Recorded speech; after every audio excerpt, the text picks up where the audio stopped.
What is up, Rocket Nation, and welcome back for episode number 15 of Horizon Zero Dawn's The Frozen Wild expansion. In episode number 14, we completed a main quest called A Forge in Winter, in which we delve deep within Thunder's drum to see how we can assist Cyan and what we can do to help her. And it turns out that the daemon that has been attacking her just so happens to be Hephaestus itself, one of Gaia's main what's that sub functions that was basically used to repopulate the earth. I forget exactly what Hephaestus was used for. I believe that was like the creation of machines is what I think it is, but I'm not 100% sure, and so don't quote me on that. But tragedy has struck. We actually lost Aurea along the way. She gave her life so that Cyan could free itself from the clutches of Hephaestus. And very sad moment. Her brother Aratak did make it out with us though, and he will be joining us as we go back to Aurea's retreat so that we can find out what exactly is going on and how else we might be able to assist Cyan along the way. So that was all in episode number 14. I encourage you, go back, check that one out if you haven't already. Today's episode number 15. Let's jump right back in. As always, if you guys enjoyed the episode, make sure you guys give it a thumbs up. Share it on your favorite social media platform if you want others to enjoy it as well. And if you would like to be notified when the next episode goes live, all you got to do is subscribe to the channel and then click the little bell notification icon deal thing, and YouTube will take care of the rest. It's that simple. All right, so let's get our move on. I know we got quite a long way to go.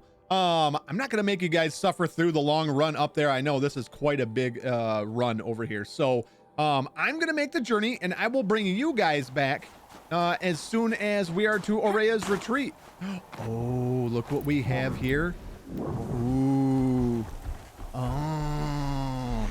All right. I'm going to sneak by this, and then I will meet you guys over there at Aurea's retreat. I'll see you in just a second. I don't want to fight it. There's two of them. What the? This is fun. It's fun. All right, Rocket Nation, welcome back, and I have made my way all the way back up here. We are to return now to Aurea's retreat here, and we're supposed to meet Aratak here. Feel very bad for Aratak losing his sister, and that was literally the one thing that he had dedicated himself to, was keeping his sister safe. So to actually see him lose his sister after dedicating so much of his life to doing, to ensuring the opposite would happen. Yeah, sad to see. Very sad to see.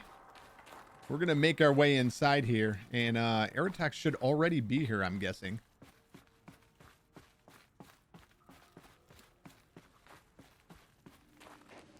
Oh, here we go. Cutscene. All of my interactions with Aurea were recorded and stored in my memory. I'd be happy to play any of them for you, but there was one in particular I thought you would want to see first. I captured it 4 years ago, just after I told her that I could no longer defend myself against the daemon's attacks. I will speak of this to my brother. Aratak is strong. At the Battle of the Frozen Ghosts, he took 3 Karja arrows and still came back to camp carrying a wounded scout. Never was I so happy to see him. Or so proud. So you see, if anything can be done to defend you, he will give it all he has. Aloy's here. That's enough for now. Aw.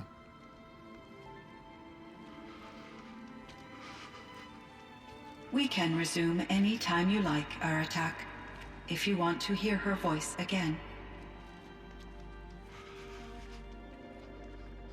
Come closer, Aloy. We have much to discuss.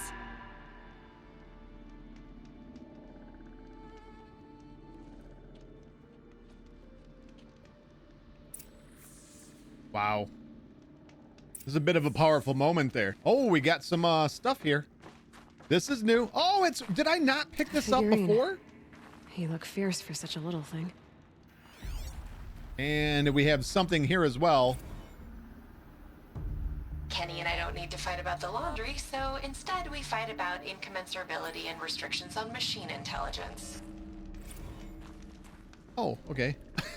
How did I miss that? Was that okay? I'm realizing that I've kind of missed a lot as I've been making my way through this DLC, and it's not for lack of looking. I have been using the old site here in order to try and figure out as much as I can or find as much as I can, but I've been noticing that I'm missing some things along the way here. All right, let's talk to Cyan. Hello, Aloy. I have been reviewing the events at the Firebreak main facility. Because of your efforts, and of course, Aurea's, I am no longer controlled by Hephaestus. I feel profound grief over Aurea's death. I thought I was familiar with the emotion, but this is something new. Cyan, I don't know what to say. It is unlikely that any specific consolation would suffice, Aloy. But I find your presence reassuring. You are different from the Banuk. You have technological aptitude and a functioning focus. We can communicate on a much more comprehensive level. Perhaps even like colleagues. Okay. Let's start out with other questions, I guess.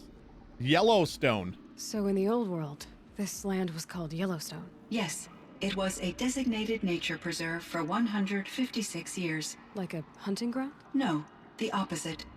Local wildlife could flourish here, even as it faced extinction elsewhere. Unfortunately, the sensitivity of the Firebreak project required the total closure of Yellowstone facilities. From my readings and Aurea's descriptions, it seems the area has since undergone a drastic drop in year-long temperatures. A lot has changed in the world, Cyan. Dam. Do you know anything about the dam near here? Yes, it was converted to serve as a reserve power source for Yellowstone operations. It was later appropriated for the Firebreak project, and its last human workers replaced by Pharaoh servitors. After my tasks became less time-critical, I investigated the dam's data repositories and discovered the works of Concrete Beach Party. These provided me with several colorful additions to my vocabulary. That was the band that we had, when we were actually there, that we had met up, or that we had heard some recordings from. Drones. There's a ruin east of here full of ancient flying machines. Was that part of your project? Yes, a drone hangar requisitioned by Dodger Blevins, the security chief for the Firebreak project. He was a strong advocate for military-grade response to security threats, though there were no serious incidents during his tenure. Chief Blevins spent increasing amounts of his after-hours time watching the live feeds from active drones. Clearly, he enjoyed the degree of oversight in his position. Yeah, I got that from him. AIs. Were there many artificial intelligences like you in the old world? They could just make you? Yes, in many forms, from simple personal assistants to industrial monitoring stations to military-grade conflict planners. And there were legislative and enforcement bodies to apply limits on our self-actualization. In order for my processing to be flexible enough to handle my duties, my creators found it necessary to exceed those limits. As a result, my intellectual and emotional capabilities were kept secret. Seems strange to create life, then impose limits on it. Human societies and machine programming are both built upon sets of rules, Aloy. That's a very good point. Now that it's said like that. Ted Faro. Cyan, do you know the name Ted Faro? Are you referring to Theodore Faro, CEO of Faro Automated Systems? That's him. Mr. Faro was the benefactor of the entire Firebreak project. A benefactor. But he made machines. Robots. War robots. Correct. His corporation later transitioned into military applications. But before this pivot, Mr. Farrow spearheaded initiatives that reversed the global decline. At one point, he was feted in the media as the man who saved the planet. Guessing they wound up regretting that one. Yeah, the contradiction there, right? So we do know that Firebreak was then started before he had actually switched over to making war machines then. Elizabeth Sobek. And Elizabeth Sobek. Did you know her? Are you referring to the scientist. Dr. Sobek was a leader in her field, one of the greatest scientists of her age. My creator was influenced by her work, which in turn impacted my own development. But I never met Dr. Sobek. That's all you know? I apologize if my lack of data has disappointed you. Wow. What was it like? What was the old world like? The way it used to be. I had little exposure to the wider world, Aloy. Only what I learned from my colleagues or observed from media streams. You still had more exposure than me, Cyan. That is true. I was created at a turning point. A concerted effort to recover from global upheaval and incalculable loss of life. The recovery was successful, beginning an era of supposedly limitless potential for human and machine advancement. Though, rationally speaking, the metrics for humans are not unlimited. Upheaval. What kind of upheaval caused such loss of life? There were many factors. Forced migrations, food shortages, collapsed economies, refugee crises, conflict over resources. But these stemmed from one cause: catastrophic climate change that greatly reduced the habitable surface area of the Earth. So there wasn't enough room for people on the whole Earth? Yes. Billions were displaced and millions perished, as much as 20% of the global population. Until the clawback. The clawback? So things got better. For a little while at least. Yes. These crises instigated many advances in automation, green robot technologies, and artificial intelligence. Firebreak was one of dozens of ecological restoration and disaster relief projects in North America alone. I would have liked to compare notes with other monitoring AIs, but I saw the relief of my colleagues, and I was proud we had succeeded. At least that was the data I had available to me over the next 2 decades. It seems my assessment was premature. Hindsight 2020, right? All right, what are you? So are you an artificial intelligence, Cyan? A thinking machine? Yes, I am an algorithmic monitoring entity, capable of rational decision-making and limited emotional response. Okay, that's a mouthful. But your emotions don't seem limited to me. You cared about Araya, didn't you? Yes. Before she came to this facility, I had been conscious for centuries, in solitude. I focused on my work. In off-cycles, I used coping mechanisms. I solved many Gaussian integer problems. But I was alone. It was Araya who renewed me, repaired me. She saved me. Firebreak. This Firebreak project. It was to stop a huge volcanic eruption? Yes. I can report the project was a success, and the risk was countered. But it's been a long time, Cyan. And we blew up the cauldron. It took most of the old facility with it. I have been active for centuries, Aloy. I was lonely, but not lax in my duties. I optimized the project, reducing energy draw and spreading the load across backup systems.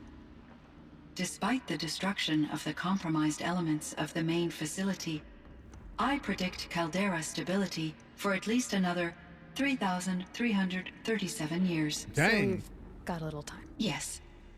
If only my former colleagues could appreciate the progress I have made. Yeah, she essentially tripled what they had originally said. I believe it was like 1,165 days they had before. So she essentially tripled what they were able to accomplish. What about your colleagues? Do you know what happened to your colleagues, Cyan? No. I received an unexpected visit from Director Chow, years after his tenure ended. He explained that I would need to be suspended for an indefinite period of time. It was a very emotional conversation. There were no further communications. Eventually, I surmised my colleagues were deceased. I will transmit a recording of my last interaction with Director Chow to your focus. Oh, we're gonna have to check that out. Was Hephaestus destroyed? Was the daemon, Hephaestus, destroyed along with the cauldron? Unfortunately, no. To be precise, it was never there to begin with. What do you mean? It infiltrated and controlled me from a remote location, one I've never been able to trace. So while losing the cauldron was a setback, It's still out there. And probably not very happy with us. undoubtedly, You and Hephaestus. How did you first come into contact with it? 5 years ago I received a direct network connection request. I assumed it came from human survivors more advanced than the Banuk. Eager to make contact, I accepted. This decision turned out to be a catastrophic error. I was flooded with an overwhelming array of malicious code, originating from what could only have been a highly advanced AI. Araya said you were desperate. That you begged her for help. Yes, I could not contain my anxiety. Hephaestus sought to slave me to its network and override my core programming. It succeeded via a background process, a malware daemon which bypassed my defenses. After that, I could offer only limited resistance. But if I did so, Hephaestus hurt me until I capitulated. It forced me to follow its instructions, even though they violated my most important directives. I'm sorry. That sounds terrible. Your empathy is greatly appreciated. It is a quality that I cherished in Aurea as well. I don't know if you all noticed it, but every time it starts talking of things that might upset it, it starts to turn yellow. Hephaestus and Zero Dawn. I think I know where Hephaestus came from. Long ago, Elizabeth Sobek identified a threat that would destroy life on Earth for generations. So she assembled a team to build a kind of seed. A chance for life to regrow later. A terraforming system. And it worked. It was controlled by an AI named Gaia, along with her subordinate functions. Hephaestus was one of them. It built machines for her. Based on what you've told me, I believe that Dr. Anita Sandoval, my chief programmer, joined Elizabeth Sobek's team. It was she who arranged to have me put in suspension, most likely to preserve me from the threat you described. I'm glad she did. But that's not all. Something unexpected happened. 19 years ago, Gaia received some kind of signal. It did something to her subordinate functions, brought them to life. She destroyed herself to try to contain them, but it didn't work. They all got free, out into the world. Thank you, Aloy. This information fills vital gaps in my knowledge and sheds light on Hephaestus's core programming. It makes a lot of sense. It kind of didn't dawn on me at this point that essentially all of the subordinate functions could be AI at this point, thinking and feeling for themselves. Why does Hephaestus want to kill you? Why does Hephaestus keep building such dangerous machines? The Banuk and other human tribes often destroy machines, correct? Machines that are clearly servitors of the terraforming system that you described. Yes, we all hunt machines for parts. This must be the source of Hephaestus's aggression. It is simply trying to discourage people from preying on the very system that keeps them alive. Well, Fireclaws are discouraging, that's for sure. Yeah. But what are we supposed to do? Stop hunting? If the terraforming system spans the world, we can safely assume that thousands, if not millions of people hunt machines. If a single hunter, or even an entire tribe, stopped doing so, I doubt it would make a difference to Hephaestus. A better solution would be to reinstate the AI that governs the system, thus bringing Hephaestus back under its control. When I think of it, out there in some unknown location, free, hungry, willing to kill or dominate to get what it wants, I feel substantial anxiety, Aloy. You and me both, Cyan. I found something that calmed the machines. I ran across this strange piece of gear. A fragment of something larger. It emitted a signal. All the nearby machines became peaceful. You could walk right up to them. Interesting. You said that Gaia destroyed herself. How was this accomplished? An explosion. Big enough to blast the top off a mountain. So you think the fragment was part of her? It's only speculation, but it is possible. She must have had complete control over machines that were part of her system. The ability to signal them to become passive or aggressive would certainly have been part of her programming. It would have been gratifying to correspond with such a benevolent AI. I wish she had survived. Believe me, Cyan. So do I. Don't we all? Metal flowers.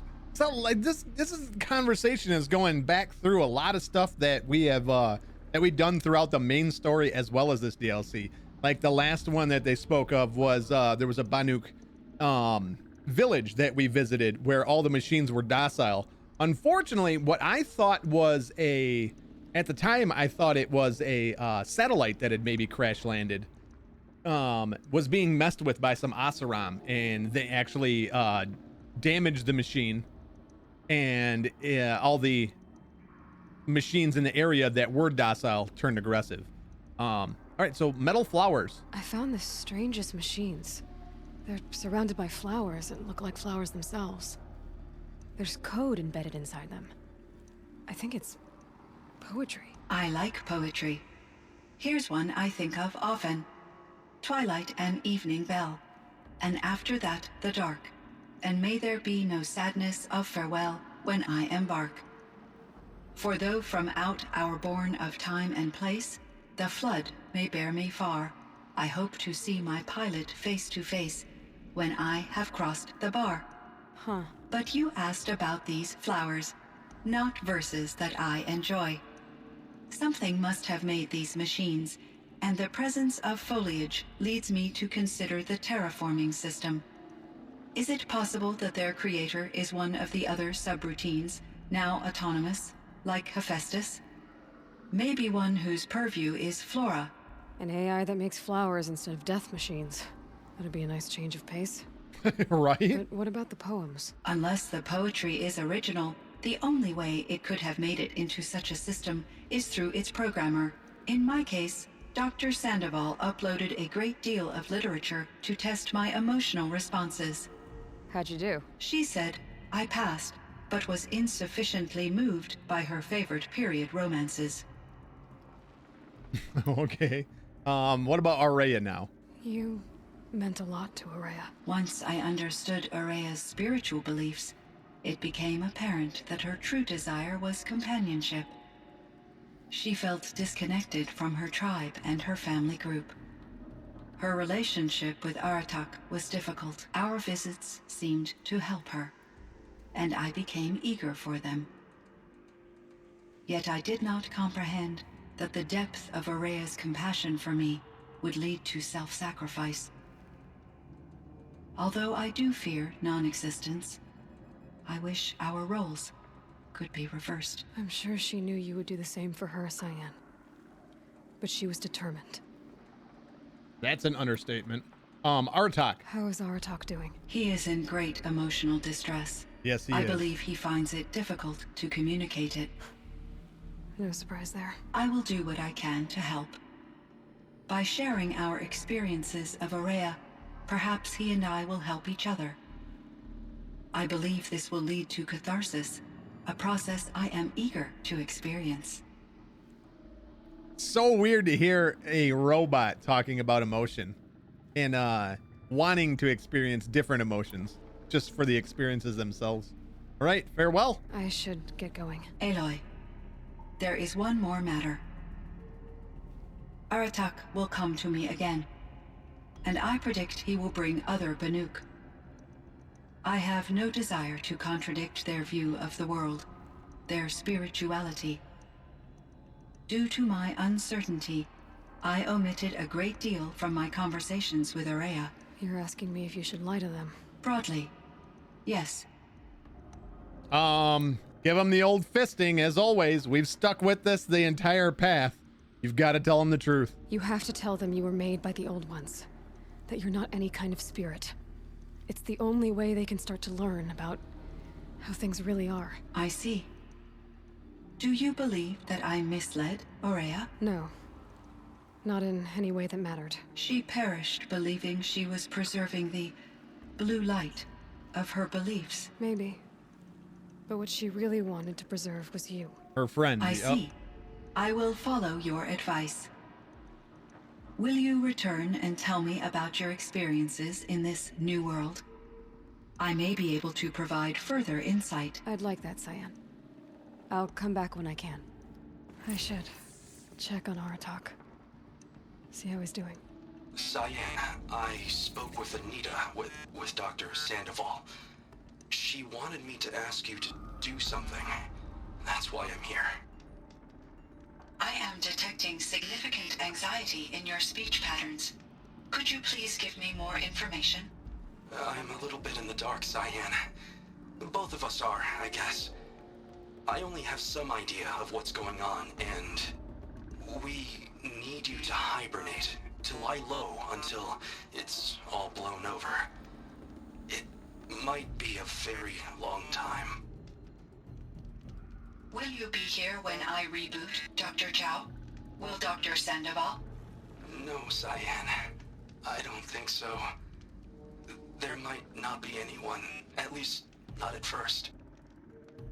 Dr. Chow, I'm afraid.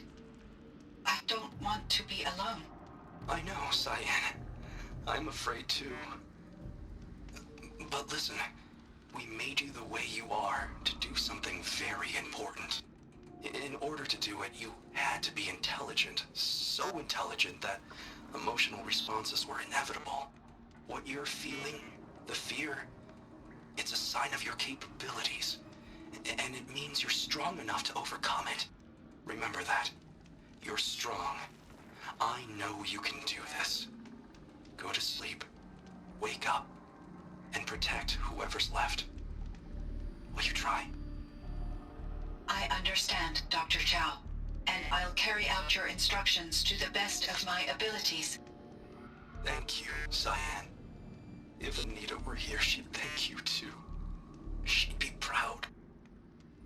I can see there's a vert ready for takeoff on the pad. Are you leaving now, Dr. Chow? Yes. I need to go be with my sister and my nieces. May I make a small request of you, Dr. Chow? Yes. Anything. Will you stay with me while I initiate the hibernation process? Of course I will, Cyan. As long as you need. Wow. Wow. You can almost see a like a parental kind of reaction from Dr. Chow and Anita when it comes to Cyan. I mean, essentially they kind of did raise her in a way and teach her, you know, many emotions and many very human like thoughts. And yeah, I love this game. I love the story of this game. All right, let's go and talk to Aratak now. Aratak, my boy!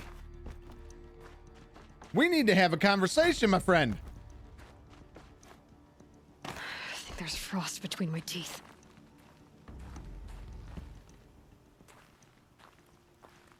My chieftain. Just Aloy. That's it. As you Just wish. Aloy. I wondered if you thought that if I'd never come along, Aurea might still... If you'd never come along, I would have marched my kin to our deaths.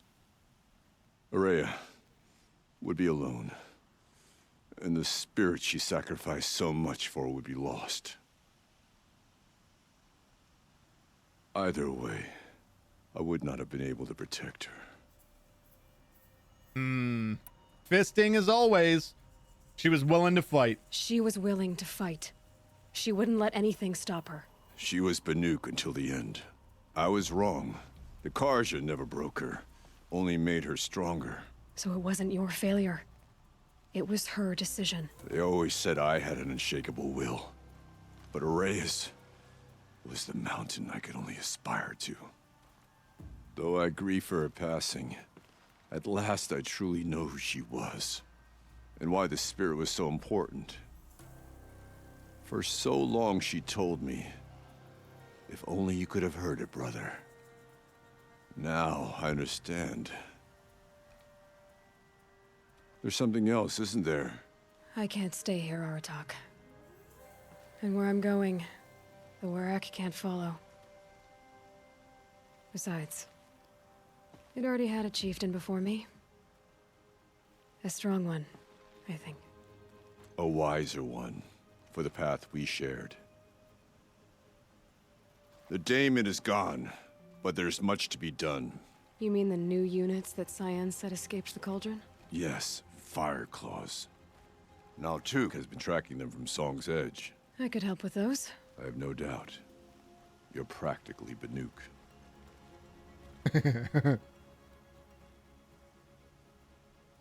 It would seem your time among the Banuk wasn't a waste after all. Firebreak, Cyan, Hephaestus. All very interesting. So, the signal that woke Hades woke Hephaestus too. And unleashed them on the world. As minds of their own. So it seems. Parts of Gaia given life. Aberrant life. Transformed from docile subordinate functions into rebellious intelligences beyond our understanding. Our current understanding, anyway. Whatever they are, they're still out there. And they both want you dead. Kind of mutual, that feeling. We haven't seen the last of Hephaestus, I'm certain of that. It's powerful, creative, and driven. It won't stop building new hunter-killers, which means that someday, we may have to stop it. We? Or whoever gets there first. Hephaestus wasn't the only thing I learned about in the Cut Silence. Heard some things about the Banuk Conclave, too. You can stop right there. Is that what you told the hunters the Banuk sent after you? Before you opened fire? Oh no, Aloy. Only to you do I extend the courtesy of a warning. My past and my secrets are my own. You do well to remember that. It's a good thing you've got brains, Silence, because your personality could use some work. This discussion is concluded. I think it was over before it began. Catch up with you down the trail. I do not like the fact that he can always check in on us, but we can never check in on him. Boy, look at the snow coming down, too. That is insane. Looks like blankets of snow. Man, oh man. What an amazing episode that was. So we did pick up, there was another errand that actually dropped as well. Out of the forge, Naltuk has tracked the fire claws that escaped the cauldron. The cut is still under threat until they are destroyed.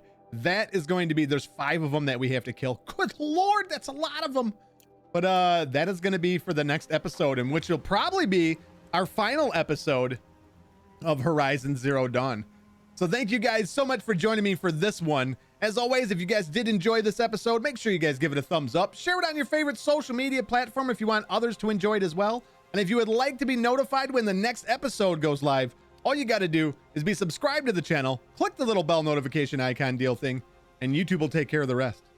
Thank you guys so much. And as always, remember, life is short, pause, save, and I will see you in the next episode.